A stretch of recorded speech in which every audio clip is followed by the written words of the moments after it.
Hello viewers, you're welcome to yet another edition of your foremost IT program on television, Nitda Impact, a program that informs you of IT trends, issues and developments in Nigeria. Under the watch of the National Information Technology Development Agency, Nitda. My name is Safia Benjuma. Information technology fosters growth and development in every aspect of human life. Every week, therefore, Nitda Impact will always bring you fresh perspective on how the agency is deploying, developing, and regulating IT in Nigeria. This week on the program, we share with you Nitda's continuous drive to foster collaboration amongst government agencies for improved service delivery. This time, in the area of security cooperation. We shall serve you the high point of the recent visit of the Chief of Air Staff to the agency. Great lofty heights attained to build a nation where peace and justice shall reign. Amen. The Chief of Air Staff, Air Marshal Sadiq Abubakar, has restated the readiness of the Nigerian Air Force to partner with the National Information Technology Development Agency in enhancing the force's operational capability and effectiveness in the defense of the nation. Air Marshal Abubakar made this known during a courtesy call at the headquarters of Nitda in Abuja. We have come to realize that without IT, you cannot really be effective. If you do not key into the information and communication technology systems that we have, then chances are that you are not going to be effective in discharging the responsibilities assigned to you by the Constitution. We have the need to downstream information from our ISR aircraft. ISR stands for Intelligence, Surveillance and Reconnaissance Aircraft, to our base stations in Maiduguri and in Yola. So our desire is to interact with ministries, departments, and agencies of government to see how we can key into what they're doing so that we can enhance our effectiveness and our efficiency in the discharge of our responsibilities. I believe that there are so many areas that the Air Force can benefit from what you are doing here. The major area of interest is in building capacity. There are air forces we have visited, Pakistan, other countries, many other countries, where we have noticed that they have made substantial progress in terms of their use of IT. Most of the systems they acquire, by the time it gets to their country, they change the programs. So we want a situation where we'll build that capacity within the Air Force. We have been training our personnel. We train about 12 guys in the United States, and we train another 12 in India. But we also believe that within Nigeria, especially with institutions such as the one we have here, we should be able to key into some of your training programs that will ultimately help us to build the required capacity so that we can be effective in dealing with some of these security challenges that we are facing. And we are also aware that you sometimes intervene, ministries, departments, and agencies of government. We want to see how we can benefit from that. We have the Air Force Institute of Technology in Kaduna, and then we have also the Air Force Research and Development Center. That these are some of the institutions that we believe that we can seek for your support and assistance. In response, the agency expressed its willingness to actively collaborate with the Nigerian Air Force. I want to say that the kind of leadership we have there is our headmaster, and he's military in his approach. At times we want to drag our gas slow down. We are supposed about it. He uses military approach for almost everything. So, and coming from the military too, I think the synergy is already there. This collaboration is very strategic, very apt indeed. On the issue of our training, I will appreciate if we can know the types of training and the areas you are more interested in. Because today IT is very wide. And even here, among all the directors and the doctors we have, you will find each and everyone has his own area of specialization. To the extent that it is the same IT, when other issues are being discussed, he feels very uncomfortable to comment. Why? Because there are other colleagues that have that specialization. For example, here we have some, their specialization in cybersecurity, some in artificial intelligence, some are doing excellent research in blockchain technology, some in e-government. So it all depends on the area, and we are more interested in knowing your demand so that we can look at the people that have more expertise. And in order to make it much, much easier, I will appreciate if we can maybe begin by having like a committee, a committee of 3 or 5. They can sit down and discuss more specific issues on our behalf so that the agency can see how it can support you. Also, within the past week, the agency led by the DG paid a courtesy call to the Minister of the Federal Capital Territory, Abuja.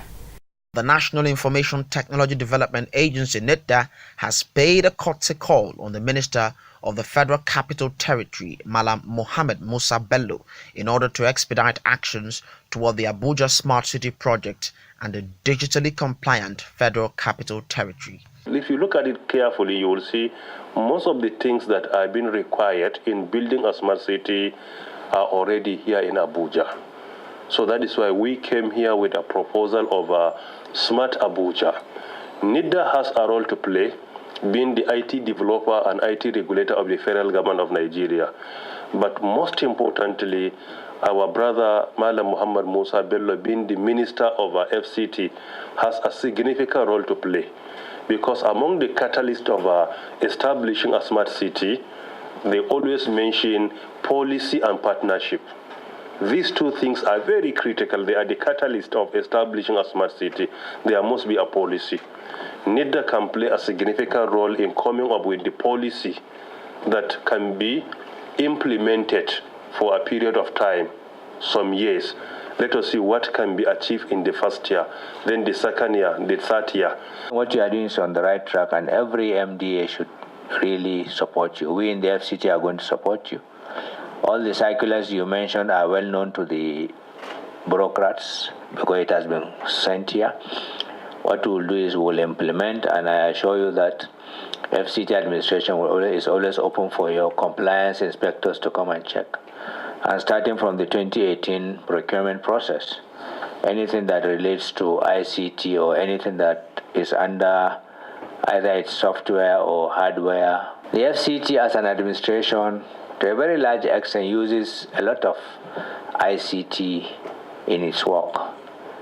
Particularly the cadastral land system is all digitalized. The underground sewer system and all the designs are digitalized. And even our development control department normally will take action based on digital information and ICT-based maps.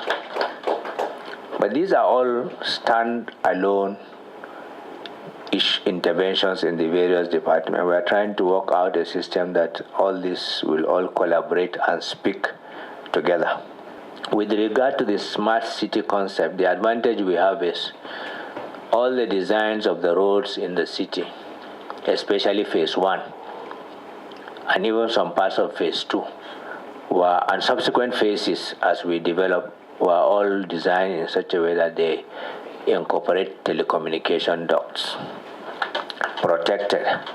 And a large part of the city has fiber optic lines underground, and we control the route, and organizations pay us to have access under the office of Engineer Hadi, who is stated there. We have tried to key into the national policy as enunciated by the National Economic Council, whereby we ease the cost of right-of-way and also even the positioning of telecommunication masts in terms of the cost, because ultimately it trickles down to the end user. We are working towards that. your small team that will probably work with our team can look at it and advise us accordingly. I personally feel, and I'm sure I'm speaking the minds of my colleagues, that we have opportunity to do a lot of cooperation with you. And I want you really to use the FCT administration as your lab. Anything you want to deploy, try it here. You can do it in Abuja, you can do it in any other. There are a lot of opportunities, and in some cases, we can even provide funding support. So that let's use this place as a true example of what can be done. Hello, Nigerians. Are you an innovative mind? Do you have a tech startup, or are you a techpreneur seeking support to take your business to the next level? Nitda, through its subsidiary Office for ICT, Innovation and Entrepreneurship, OIRE, introduces Startup Friday, a forum specifically designed to grow an exchange community of investors, mentors, and other key players to nourish upcoming techpreneurs to become successful businesses. If you want to get over challenges such as inadequate funding, access to market, policy regulation, and so much more, you get to meet up with investors, connect with mentors, and learn skills to become a better entrepreneur. The program will feature a policy hackathon, fireside chat on topics such as how to make startup investment ready, understanding the legal side of an enterprise, initiative within the government to support startups, and pitching sessions where you stand to win amazing prizes. Theme for Startup Friday Abuja is creating an enabling environment for the tech entrepreneurship ecosystem. To register, go to www.bit.ly/SUF Abuja. For more information and inquiries, you can reach us with the information displayed on your screen. Proudly sponsored by National Information Technology Development Agency, Nitda.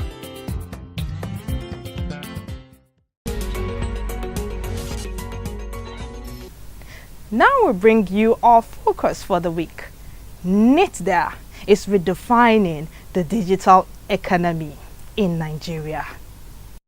Startup Friday is organized by the National Information Technology Development Agency as a platform for ideas and innovation from startups to gain traction, develop into companies, and provide socio-economic solutions to the challenges of Nigeria.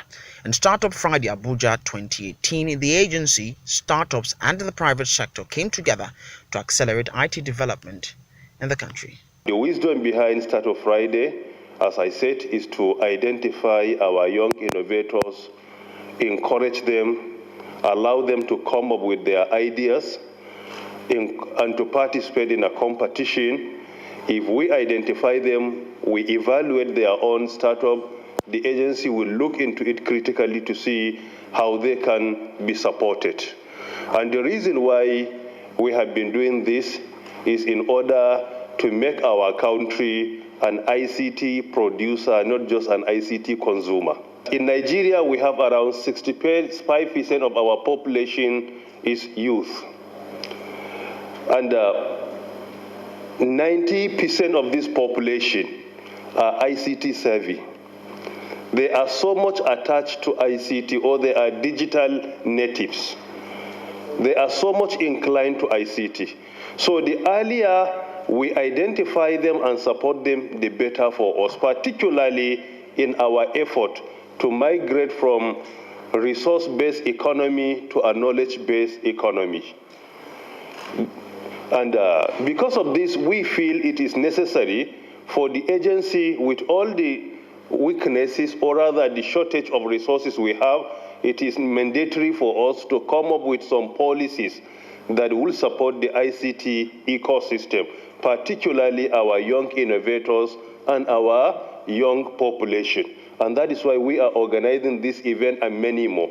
And even OIIE at the same time came up with a maiden edition of what we call Stakeholders Connect, where we bring stakeholders together from industry, from academia, from government, and even from policy makers. They come together, they discuss about the challenges of the ICT sector and see how they can come up with a solution to the challenge. How is Nitda and OIIE working towards improving tech education for girls? We cannot stay in the comfort of municipal areas. I think we are driving ICT. We believe in us to drive the ICT to the grassroots, and that's uncovered a lot of intervention. Now, one of our primary pillars in the roadmap, championed by my boss here, Dr. Issa Ibrahim, is digital inclusion. And that digital inclusion means everybody, women, children, youth, put together. Just to go straight to your question, we've carried out a lot of training, even with the kids. Nitda also had some, school kids that were trained in web app development using people with disabilities as well, even prisoners, we also train them. Now, not well long, the recent one we did for women-focused training was in Jigawa, where we focused primarily on women and trained them. Because we believe that when you train a woman, there's a ripple effect, there's a chain reaction because she can train other kids. So have a lot of focus in that very area. Because ultimately, even if ecosystems in the early stages are sustained by grant activity or by governments, no investor is going to invest in a startup on the basis of sentiment.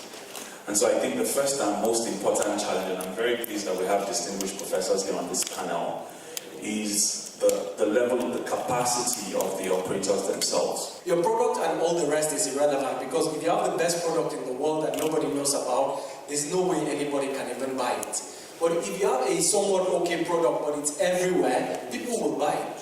So that is why, for example, Indomie, people buy their things because it's literally everywhere. But Indomie to another brand, they probably taste exactly the same. The real competitive advantage that they have is the distribution network. And that's for one product. There are various ways in which different products are distributed. For example, in my business, we mostly live on Google organic search. In the online travel industry for hotels, it's mostly Google organic search. If you do not master it, it doesn't matter how great your hotel booking website is, you're still not going to be able to beat us. So it is all about mastery of distribution. For that, the first thing I would say is there is one book that I think is really good. It's called Traction by Gabriel Weinberg. It lists out about 19 different different distribution methods. If you read that book, it's probably going to give you a very clear insight into how you can distribute your product. So this is my first point. The second thing that I would say is humility to employees. Now, the reason I'm saying this is that most of the time, you cannot do everything that needs to be done. You may be really good in sales, but you are not a product person. Or you may be a very good programmer, but you don't know how to sell. So one mistake that people make is they try and find somebody that is junior to them. You're a good programmer, you find a young guy and say, you go and do sales. Or you're a good salesman, you try and get a programmer that you are paying 30,000 naira. Because maybe you are feeling intimidated, you don't want to talk to the really good people, you feel they'll throw you by the side or something, or they will ignore you. So the first thing is that you must get the best talent, and for you to be able to get the best talent when you cannot afford them, you cannot, maybe they are older than you, you must first learn to be humble to the people working for you. If you look at the stock exchange, for example, that's ultimately where the exit is. Because if I'm investing in a company, I need to be able to exit. I need to be able to find somebody else who can take on my investment. This is how these things happen anywhere in the world.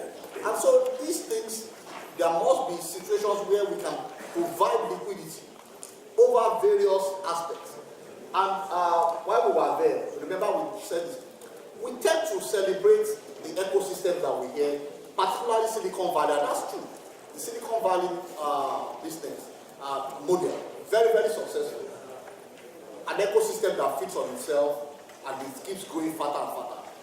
But I said something that, do we know that actually in Nigeria, we have similar ecosystems? And I gave the example of the Alaba market. If you go to the Alaba market, that's a very typical example of money in Nigeria feeding money in Nigeria. What do we do in Nigeria? Instead, there was a research work that was done. And in Nigeria, it was shown that mentorship didn't have any significant moderating effect on successful IT entrepreneurship. And that's kind of shocking. Because it shows that we have not yet fully developed some of these things to that point. But I will say that some of the panacea to these issues, in my opinion, are that we need to look at doing things where we will have the biggest impact, where we have the biggest multiplier. we realized that most of the farmers that practice irrigation, they used to stay for a longer period of time in the farm. So, and that is a kind of backward, you understand? So, and it requires excessive human labor and then inefficiency in the system. So what we do actually is we design a smart irrigation in such a way that you have your sensors that you put in the farms. The sensors senses whether there is water, soil water sensors. They senses whether there is water in the soil, and it's designed in such a way that it's according to the crop water requirement of that particular crop you are irrigating. So when there is no water in the farm, it sends a signal to the brain box, which then sends onto the irrigation pumps. And when the water is adequate, according to the crop water requirement of that particular crops, it then sends a message that stops the system. You understand? So it's automatic. So the only time that the system communicates to you is when there is no water in the source of water, so that you'll be able to provide. Farms and farmers have you worked with? Students are facing challenges of high cost of internet data. They will not be able to stream videos or download a live file due to the cost of data. And also slow internet connection. Even if the internet is present, they usually face challenges of slow connection and also high cost of learning materials as well, and outdated library materials. Sometimes you visit library and find out that you cannot have access to good books that you can be able to digest. So in Lightbox, we develop educational resources through your local area network. The device delivers instant access to a wide variety of educational resources, including audio, video, books, journals, and websites as well. DRIMA is an acronym for Diabetes Risk Education, Assessment, and Management Application. Our mission is to provide quality, timely, and affordable diabetes healthcare, especially in middle and low-income class of the population. Over 4 million people have died due to diabetes in 2017 alone. In Africa, over 300,000 people died last year due to diabetes. In Nigeria, 40,000 people have died due to diabetes in 2017 alone. Presently, around 1.7 million people are already diabetic. So when you see the statistic here, out of 1.7 million people, 1.13 are unaware they have the disease themselves. What you do, you assess your risk of developing diabetes. If you are already diabetic, you can monitor and track the trajectory of your diabetes management without even necessarily going to the hospital. I'm really impressed with these great ideas that we have seen from this young man. I believe before we pitched, we were given some guidelines. And I realized that it is very important. You know, in some places, if they tell you these are the guidelines, in many places, it is a skill, actually, to stick to guidelines. And you see, many of the people that are teaching, they don't stick to those guidelines. I think it is very important. You can easily lose out simply by following these guidelines. They have given you a structure that when you are presenting, you should address this and that and that and that. The National Information Technology Development Agency remains committed to the development of Nigeria, leveraging on ICTs.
Nitda is indeed poised to do more in IT deployment and development. Now to the quiz for the week.